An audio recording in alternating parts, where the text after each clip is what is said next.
Les transformations géométriques. Bonjour. Donc, dans cette vidéo, on parle des transformations géométriques ou, si vous préférez, les opérations de symétrie. Ça peut vous paraître un petit peu anodin, mais en fait, c'est très fondamental. Les opérations de symétrie, en fait, sont à la base de la physique moderne. Donc, à long terme, c'est quelque chose qui est vraiment important à connaître. Donc, on va voir trois types d'opérations. Plus précisément, on va parler de translation, on va parler de rotation et on va parler de réflexion. Tout d'abord, une transformation géométrique, c'est une application du plan vers lui-même. Okay? Ce que ça veut dire, c'est qu'on peut associer à chaque point d'une figure, qu'on va appeler la figure initiale, on peut associer un point de la figure image. Et l'application, ben c'est l'opération qui me permet de passer de un à l'autre. Donc, de façon générale, la figure ne sera pas nécessairement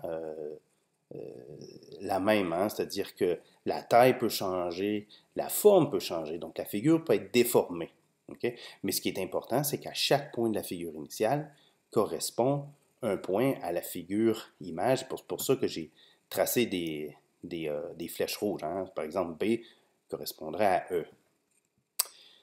Nous, on va s'intéresser cette année uniquement à certaines types de transformations qui sont des transformations isométriques. Donc, des transformations isométriques, c'est des transformations dans lesquelles les mesures sont préservées. Donc, les mesures, c'est à la fois les longueurs et les angles.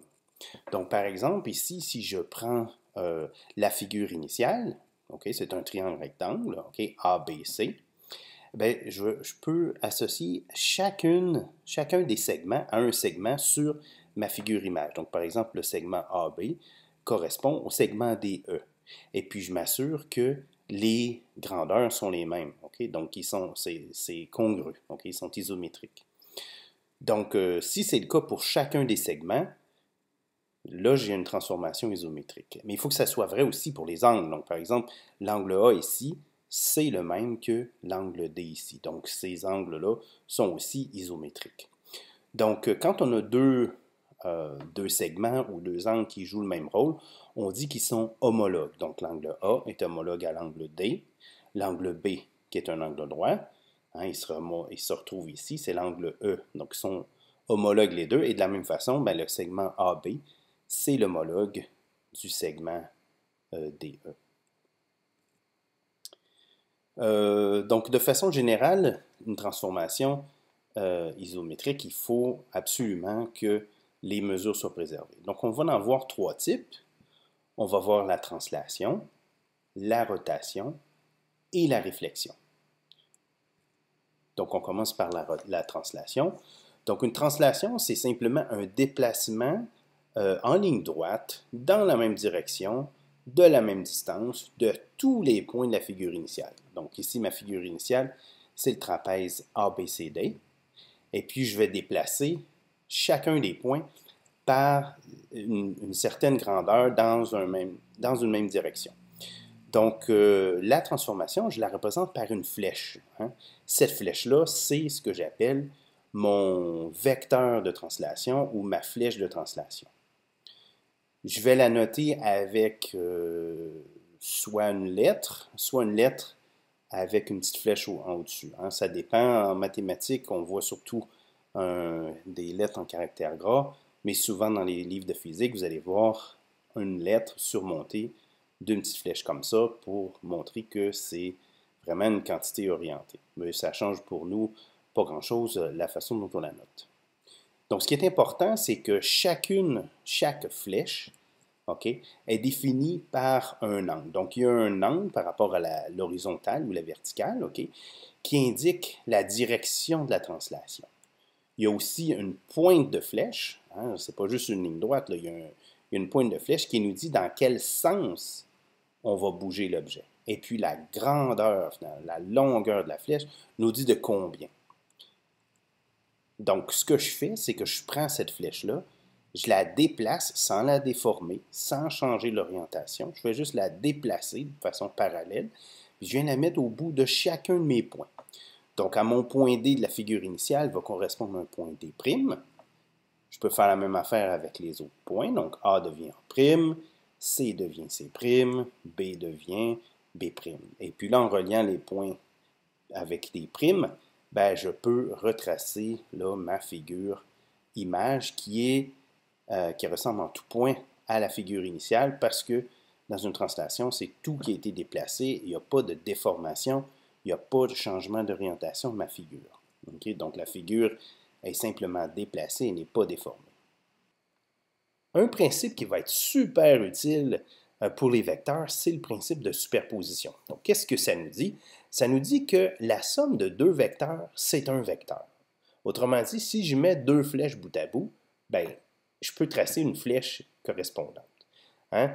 Donc, on peut additionner des vecteurs en les mettant bout à bout. Par exemple, okay, si j'avais une flèche bleue ici, qui se déplaçait vers la droite, et une flèche verte qui montait par en haut, quand je les mets bout à bout, bien, ça revient au même que de dire, bien, je vais partir du même point de départ, et puis je vais mettre ma flèche jusqu'au point d'arrivée ici.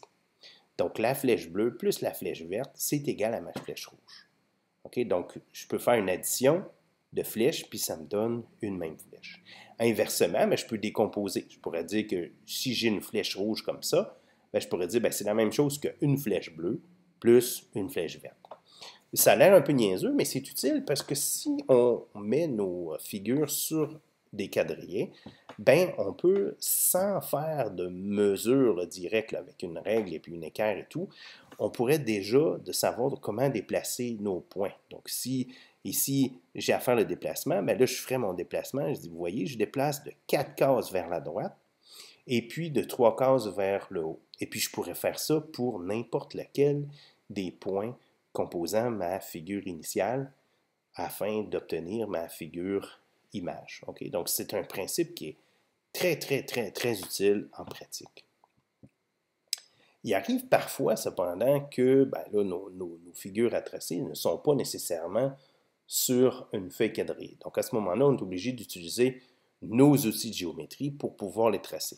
Donc là, ici, j'ai une flèche, ma flèche de translation ou mon vecteur de translation, qui va me dire de comment, et dans quelle direction et de quelle distance je dois déplacer chaque point de ma figure initiale, ici qui est un carré, pour obtenir la figure qui est désirée. C'est pas si simple. Donc là, l'étape cruciale, c'est de venir utiliser nos outils de géométrie. Donc, je prends mon équerre, puis je la mets parallèlement à ma flèche, comme ça. Et puis, je viens à côté, par exemple, une règle, ma règle. Puis là, je vais venir glisser mon équerre là-dessus. Donc, vous vous rappelez que si je glisse l'équerre comme ça, le long de ma règle, et que je tiens ma règle quand même fermement, à ce moment-là, toutes les droites que je vais pouvoir tracer en déplaçant mon équerre, ça va être des droites qui vont être parallèles à ma flèche rouge. Donc, si je déplace comme ça, ici, vous voyez que cette ligne-là, mon équerre reste parallèle à ma flèche rouge. Donc, en pratique, c'est sûr, je dépasse toujours un petit peu là, parce que mon crayon, ici, là, il y a une certaine épaisseur, puis moi, je veux venir tracer, faire un trait. Donc, c'est pour ça que je dépasse juste un petit peu. Donc, en pratique, moi, je trace comme ça tout de suite ma flèche verte. Elle a la bonne grandeur. En pratique, vous, ça va être un petit peu plus compliqué. Vous allez devoir tracer la ligne, plus longue que ça, mais une ligne qui est parallèle à mon vecteur de translation. Et puis, une fois que c'est fait, ben là, vous allez mesurer la distance, puis il faut que la distance soit la même que celle de la flèche.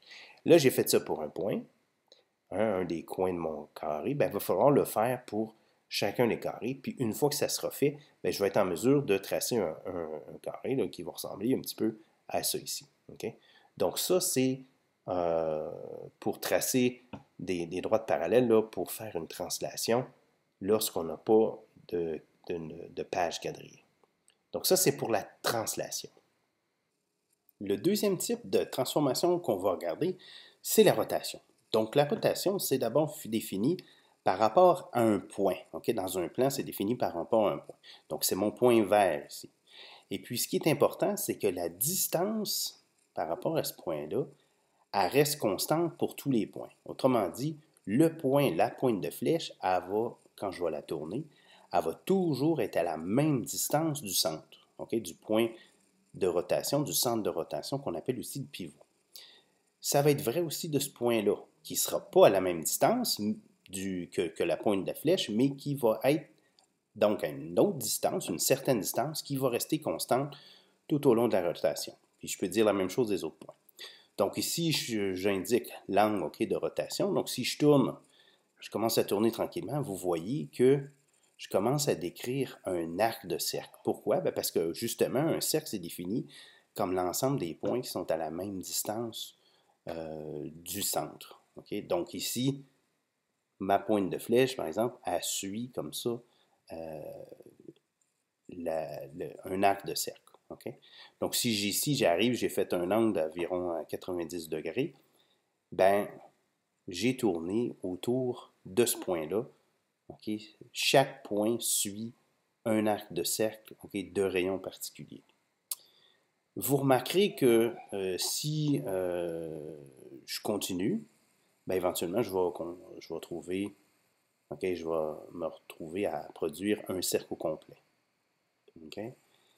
Si je suis plus près, mettons que je suis plus près, je vais déplacer mon objet, ben les cercles sont juste plus petits, mais c'est exactement le même principe. Je tourne autour, comme ça, de cette façon-là. Bon, là, mon point il est à l'extérieur de la figure. Il pourrait être aussi à l'intérieur de la figure.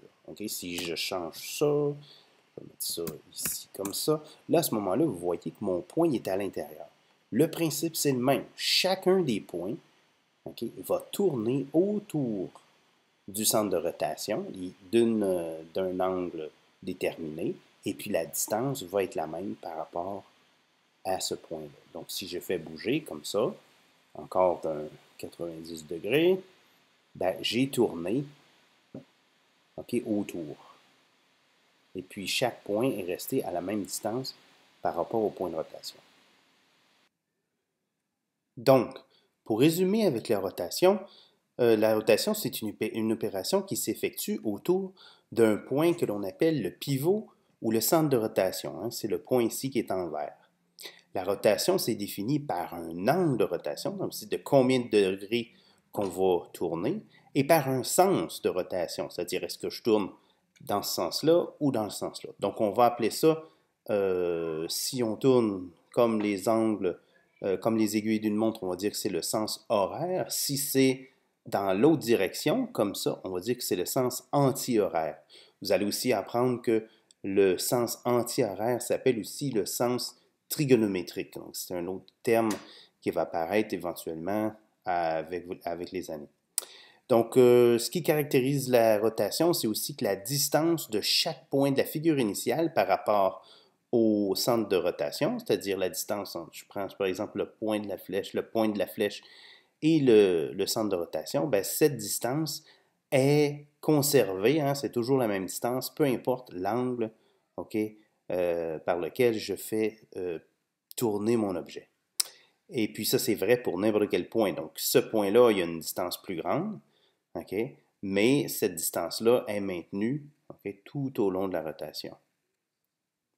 Et puis finalement, ben, le centre de rotation, ça peut être à l'intérieur ou à l'extérieur de la figure initiale. Donc là, visiblement, il est à l'extérieur, mais il pourrait être comme ça à l'intérieur de la figure initiale. Ça ne change rien à l'opération. L'opération reste la même. On tourne autour d'un point et la distance par rapport à ce point-là est la même c'est-à-dire pour un point donné, cette distance-là est maintenue au cours de la rotation.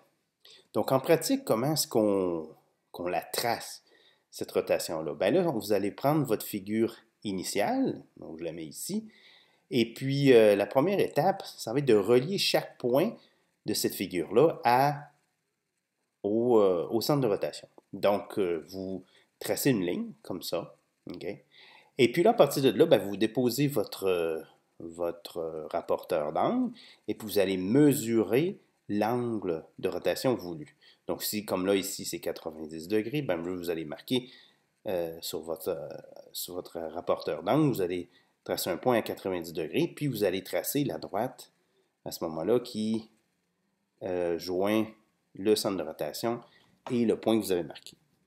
Ensuite, ça c'est une deuxième étape. Ensuite, ben, vous prenez votre compas et puis vous l'étirez vous mettez le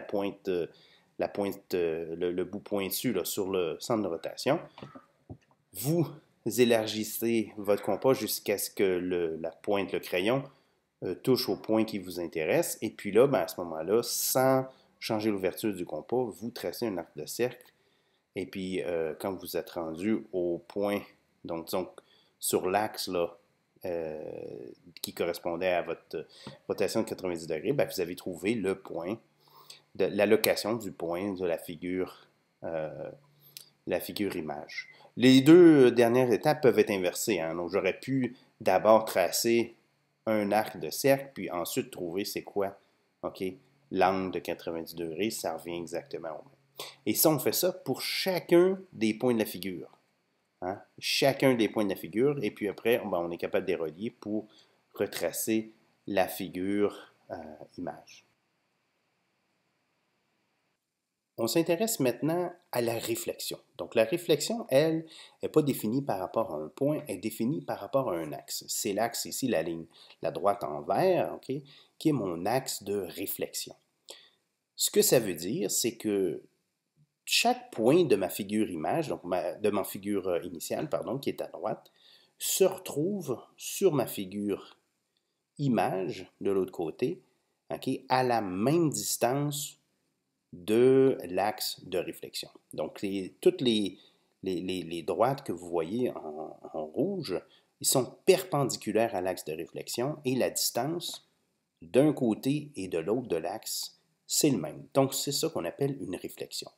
Donc là, j'ai mis l'axe par en haut, je pourrais facilement changer ici l'orientation de mon axe. Mais le principe, c'est le même. L'axe, il est ici. Par rapport à l'axe, la distance, je trace la perpendiculaire, la distance d'un point à l'axe de réflexion, c'est la même pour mon image, ma figure initiale et ma figure image. Puis vous remarquerez que la figure image, elle a été inversée finalement par rapport à l'axe de réflexion. Donc c'est un miroir. C'est comme si quand vous regardez dans le miroir puis vous montrez votre main droite, ben si vous regardez, c'est comme si vous regardez quelqu'un qui vous montre sa main gauche. Donc il y a eu une inversion. Donc c'est exactement ce qui se passe pour la réflexion. Vous remarquerez aussi que la réflexion, là ça marche, les figures sont loin de la figure, loin de l'axe de réflexion, mais ça pourrait se rapprocher. Là. Donc, si je mets, par exemple, ici, donc là, je suis proche, j'ai des trucs qui se rapprochent. Si je le mets plus petit, mettons, comme ça, ben ça arrive parfois qu'il y a une partie de l'image qui est en fait, qui est du côté droit du plan de réflexion, de mon axe de réflexion, et puis il y a une partie qui est de l'autre bord. Donc, ce qui était à gauche s'en vient à droite, et ce qui était à droite s'en vient à gauche. Mais c'est toujours le même principe. La distance d'un point à l'axe de réflexion, c'est la même d'un côté et de l'autre de la réflexion.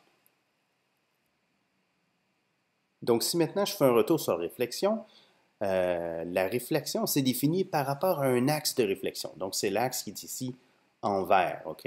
Et puis, qu'est-ce que ça fait une réflexion? Ben, ça produit une image miroir de l'autre côté. Donc, ce qui est important, c'est que la distance par rapport à l'axe de réflexion, c'est toujours la même pour un point de la figure initiale puis son homologue de la figure image. Qu'est-ce que ça veut dire? Ça veut dire que la distance entre, par exemple, ce point-ci et l'axe de réflexion, ben, c'est le même que celui de l'axe de réflexion jusqu'à l'autre bout de l'autre pointe de flèche, de la pointe de flèche de la figure image. Et puis ça, c'est vrai pour chacun des points qui constituent ma figure initiale. Et puis finalement, ben, on va effectuer une opération de réflexion. Comment on le fait en pratique? On va utiliser notre équerre. Donc vous allez placer votre équerre, vous allez placer un bout qui est parallèle à l'axe de réflexion, puis vous allez tracer, forcément on veut un angle droit, là, on veut que ça soit perpendiculaire. Vous tracez la perpendiculaire à l'axe de réflexion, mais qui passe par le point que vous désirez. Par exemple, ce point-là. Donc, vous tracez la droite, vous la continuez de l'autre côté, et puis après ça, il vous suffit juste de venir mesurer ce segment de droite-là, et puis de mesurer de l'autre côté un segment de droite équivalent. Puis, vous pouvez faire la même chose là, pour tous les points, et puis c'est comme ça que vous êtes en mesure de tracer votre image réfléchie.